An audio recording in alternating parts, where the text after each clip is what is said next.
Hi friends, welcome to யாஷிகர். அப்பா, எவ்வளோ ஸ்ட்ராங்கான உமன்! உண்மையிலேயே நினைக்கும் போதே ரொம்பவே பெருமிதமாகவும் ரொம்ப பூரிப்பாகவும் இருக்குது இவங்கள. Yes, Nethran sir.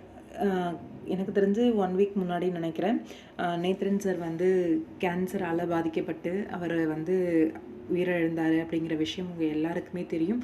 சோஷியல் மீடியாவில் நிறைய போஸ்ட்டு, நிறைய இரங்கல் செய்தியெல்லாம் வந்துச்சு.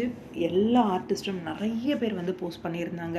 என் கூட நடித்தவர் இப்படி இருந்தார், அப்படி இருந்தார், எங்களுக்காக சமைச்சு கொடுத்துருக்காரு, அந்த மாதிரி ஒரு அன்பான மனுஷனை பார்க்கவே முடியாது, அப்படி இப்படின்னு சொல்லி.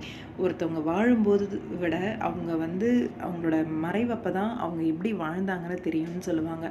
அந்த மாதிரி ஒரு சிறப்பான ஒரு வாழ்க்கையை தான் வாழ்ந்திருக்காரு அப்படிங்கிறதுக்கு பெஸ்ட்டு எக்ஸாம்பிள் நேத்ரன் சார். உண்மையிலேயே அவங்க கூட பழகினவங்க எல்லாருமே அவங்கள ரொம்ப மிஸ் பண்ணுவாங்க. பர்டிகுலராக அவங்களோட ஃபேமிலி. நேத்ரன் சார் அவங்க மனைவிக்கு எழுதின லவ் லெட்டர்ஸ் எல்லாம் 1907, 98, 99 3 வருஷம் லவ் பண்ணியிருக்காங்க போல இருக்கு. அந்த 3 வருடங்களும் எழுதின லவ் லெட்டர்ஸ்லாம் வச்சு அவங்க இப்போ வரைக்கும் பத்திரமா பாதுகாத்து வச்சுருக்காங்க. அதோட நினைவுகளோடு வாழ்ந்துட்டுருக்காங்க. எவ்வளோ எமோஷ்னலில் ரொம்பவே வருத்தமாக தான் இருக்குது. எஸ், நம்மளோட தீபா மேம் அவங்க வந்து மறுபடியும் அவங்களோட ஒர்க்குக்கு வந்து கிளம்பிட்டாங்க ஷூட்டிங்க்கு. ரீசெண்டாக ஒரு பிக் வந்து அவங்களோட இன்ஸ்டாகிராம் பேஜில் வந்து ஷேர் பண்ணியிருந்தாங்க.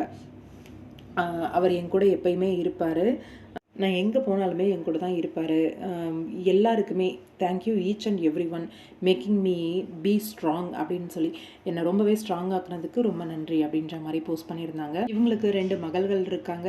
இப்போது அவங்களுக்கு எல்லாமே இவங்க தான் அப்படின்ற சூழ்நிலையில் ரொம்ப ரொம்ப ஸ்ட்ராங்காக இருந்தாக வேண்டிய ஒரு சூழ்நிலை. கண்டிப்பாக ஸ்ட்ராங்காக இருக்காங்க அப்படிங்கிறது நல்லாவே தெரியுது. உண்மையிலேயே நீங்கள்லாம் தாம்மா சிங்கப்பெண். ரொம்ப சந்தோஷமாக இருக்குது உங்களோட இந்த ஒரு ஸ்டெப் வீட்லேயே அடைஞ்சு கிடக்காமல் வந்தது.